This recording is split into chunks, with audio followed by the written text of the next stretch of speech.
Hello, BookShark BootCamp. It's your community manager, Jana, and today is session 3 of BookShark BootCamp 2026. For those of you who are watching on our alum page, I don't want to leave you guys out. I greatly appreciate every year when you guys give support to not only our new bootcamp members, our new alum bootcamp members from the year previous, and also support to each other as you continue your journey with BookShark in your homeschool journey. We have a lot to cover today. So I am going to jump right in. I want to apologize for this live being a little bit later. I did have to take my oldest daughter to the airport. She actually lives full-time in Colorado, where she is attending her college. She's got one more year. She was with us for a couple of weeks this summer, but she actually lives full-time in Colorado. And she had to get back to her sweet puppy, Cody. So I had to drive her back to the airport. We kind of live off the beaten path, so the airport's a little bit further than I would prefer. So that is why I was late to this Facebook Live, but I'm here now for those of you who are watching live or those of you who get to watch as a replay. I'm excited for you. Whew. All right, week 3 of our boot camp.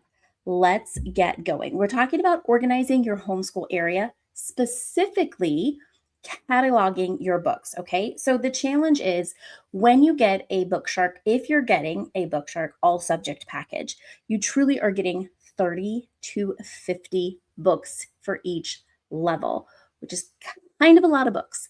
Add on top of that, if you're doing more than one child and you have to separate either just for language arts, you're getting another set of books, or if you're doing different science, if you guys are staying together family style and doing history and science, but you're separating language arts and math, so many different ways to use BookShark, but it's a lot of books. So you're building your library. And if you're a repeat customer, like those watching on our alum or on YouTube, you're going to see that your library is exploding each year as you add 30 to 50 books from each of these levels to your library. I don't want you wasting any time trying to hunt down a book when it is time for you to sit down and work on your homeschool. So organizing and labeling is one of the best ways to mitigate unnecessary stress in your homeschool day.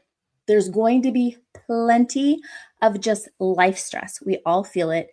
It's kind of barreling down on us this summer with a lot going on around the world and then in our own country. So we don't need to add extra stress in homeschool when we could be thriving in our homeschool while treading water just in our day-to-day lives. All right, you guys.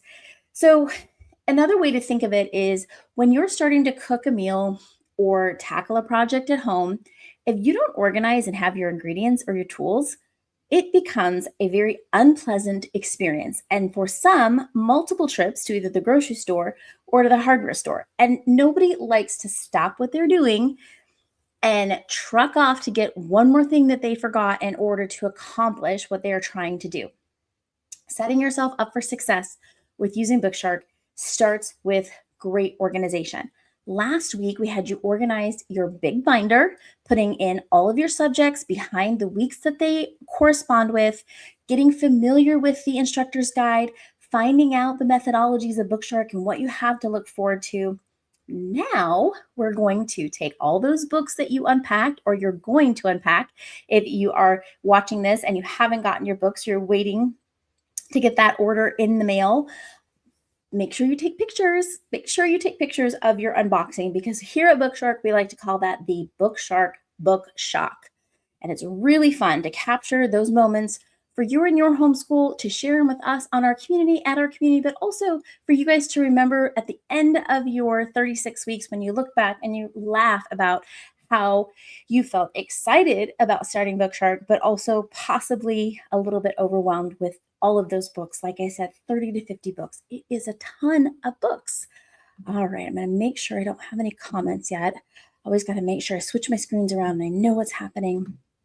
But yeah, it's a lot of books, and I want to make sure that you guys feel confident and give you a leg up when you get ready to start your journey, whenever you decide to do that, whether you're doing it as soon as you get your product, or if you're holding off and having an actual traditional summer break and starting sometime at the end of August or beginning of September. I want to remind you, and this is from session 1, it's helpful to keep books off limits until they're scheduled to be used. Again, you know your children.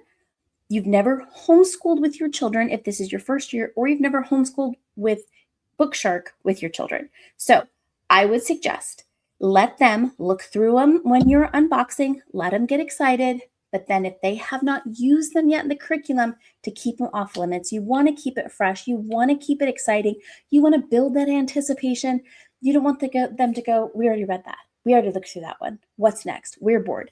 This is a way to keep things moving along and motivated throughout your year. Because when your child, if your child was ever in a brick and mortar, the teacher doesn't allow the kids to have everything all at once for the whole year. Think about it. Like, they would get really bored once they were like, finally came out to do the work and they like, we already did this. Now, if you know your child and they love books, they like to reread books, they want to get like immersed in the book, you can let your child have the books. I'm just saying, as a tip, as you start to go into this, we have found that if you keep the books off limits, it keeps building anticipation, ready for those books to come down when the week calls for it. So I asked you to bring some supplies for this session. One of those suggestions was the different color Sharpies. I'll pull a few out here. So these, I just have a few different colored Sharpies. Okay, that is going to be helpful. Some address labels. This is a great size. This is a 1/2 inch by 1 inch and 3/4. So when you pull out your sheets, I don't know if I have any done, but these size are great when you peel them off and label them, and they are going to go on the spine of your book. But it's a great size because it doesn't take up too much room. You can still get it around the spine. On some of these smaller books, you can always cut it, obviously.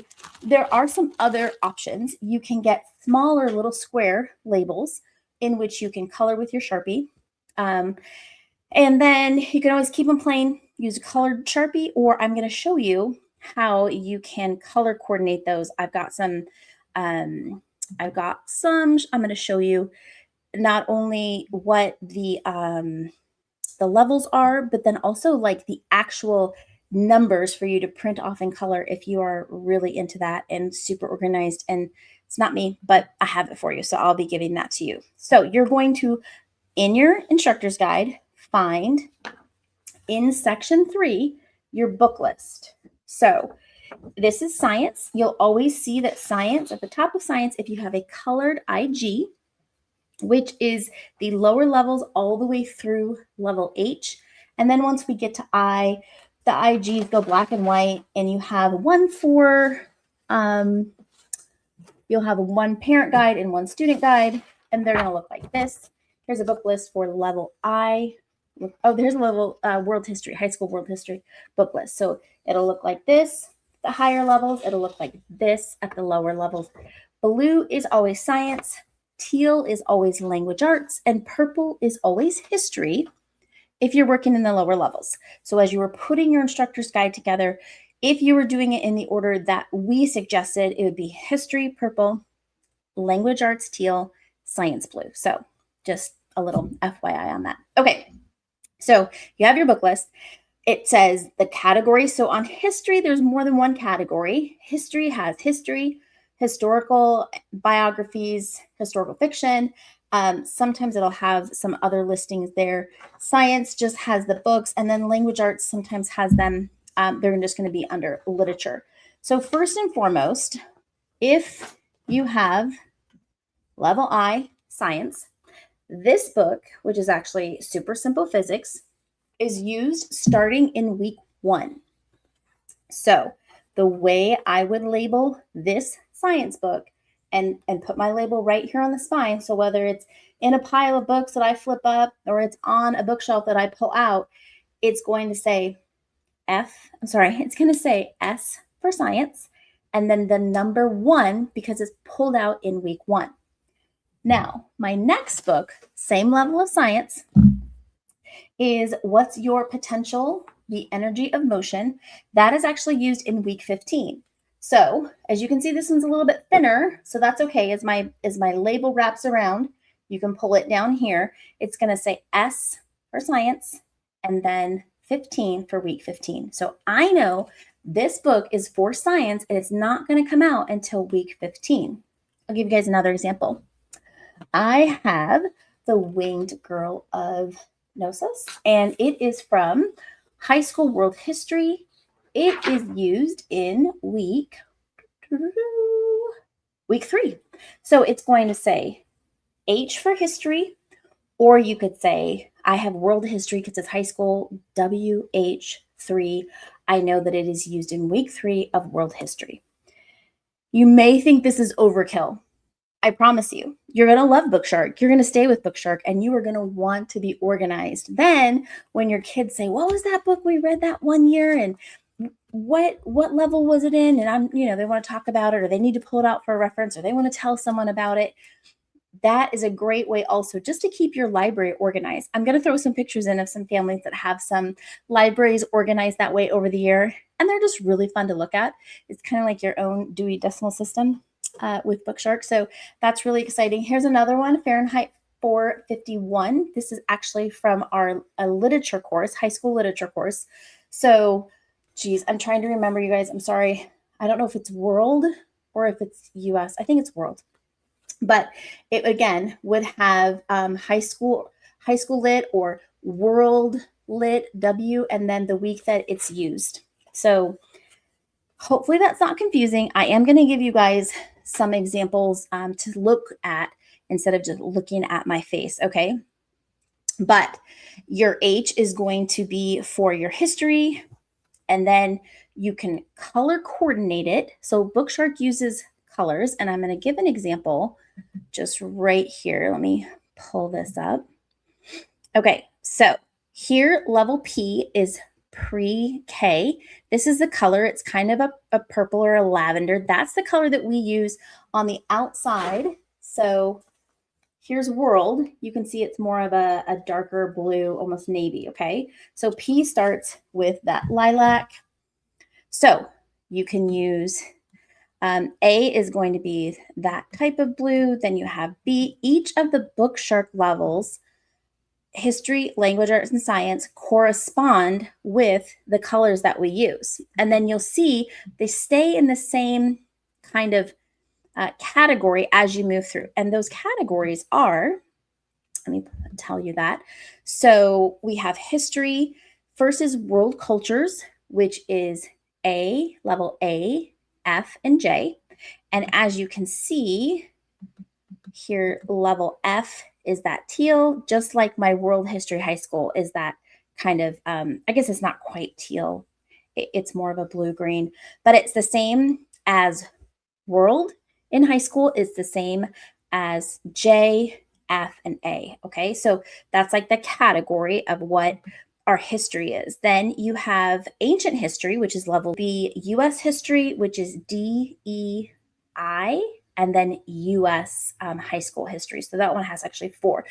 So that is the order or the rotating, the scaling that we do. World cultures, ancient history, modern history, American history. And then we start again. World cultures, ancient history, modern history, American history. So keeping them color coordinated, like I'm showing on your screen now through these colors, it might be really a great way to keep yourself organized. Maybe you have several students and you're working through level A world cultures and level F world cultures. They were too far apart to combine, but they're still in the same region and area of the world, similar time. We unfortunately don't have them lined up exactly, but it's a way to keep your family in just a learning environment that they can kind of bounce off each other.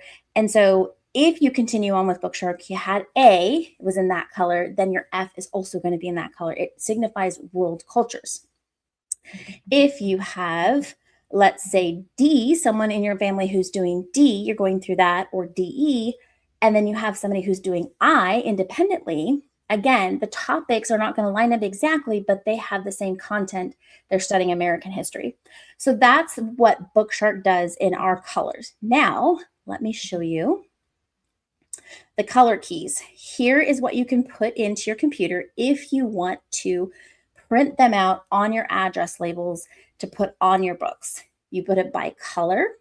These are the colors, and it's showing you like what to put in for the color and then what level that color represents. So if you do it that way, then it's going to say, it'll be in that color. So I was showing you level I science. It will be in level I's color, which is kind of a red orange. Then you can print on it S for science because that's the subject. So your color is your level, your letter is your subject, and your number is the week the book's going to be used. Again, I will show you more examples. So if you're a visual learner and my words are just like, wah, wah, wah, totally fine.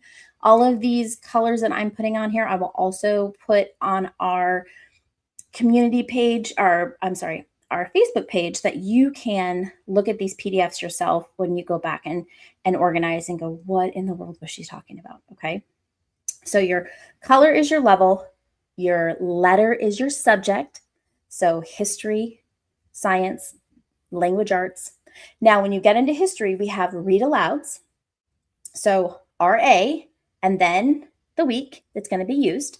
So let's say you're reading Old Yeller. I believe it's in level C. So your C is going to be, let me see what that color code is going to be a burnt orange. Then it's going to say RA for read aloud. And I'm just guessing, but let's say it's found in week 22. You'll have 2 behind that.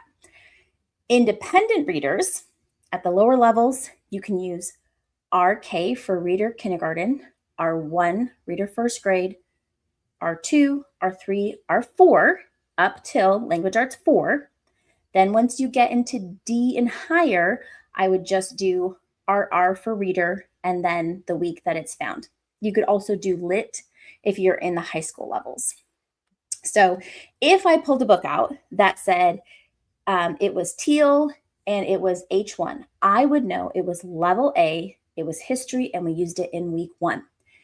If it was, let me grab a different color. If it was dark green and it had S22, I would know it was level G science used in week 22. All right. So, that's a lot.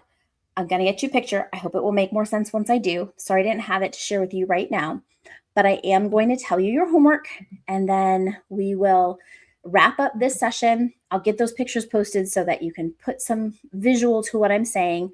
So label your books this week. Use the book list from each subject in section 3 of your instructor's guide, and then share a picture, just like I'm going to do as soon as I get done with this. Share a picture of what it looks like, how you chose to label. Did you color in with a Sharpie and then write the subject and week? Did you print it out in a color so that it was already there? Did you use white labels and decide to use color on the letters and numbers? So many different ways. Maybe you have a totally different style in how to do this. We would love to hear how you chose to organize your books this year with BookShark. Next session, we are going to be talking about organizing for the entire year. So I'm going to be working on a printable calendar for you. I would love for you to either print that out or put that in a digital space, and then sharpen your pencils if you print it out, because we're asking you not to use pen, because I don't know if you guys know this yet or not, but life gets crazy and you got to reschedule. So if you're going to use the print version, sharpen your pencils. If you're going to put it into a digital version, then you know how to backspace quite easily. All right, you guys, that's all I have for this session. I hope it was helpful. I'll get those pictures posted so that you can get a visual of what I'm talking about. Super excited about our week 3 and getting organized, labeling your books, building the anticipation of getting started with BookShark. I'll see you next time. Bye-bye.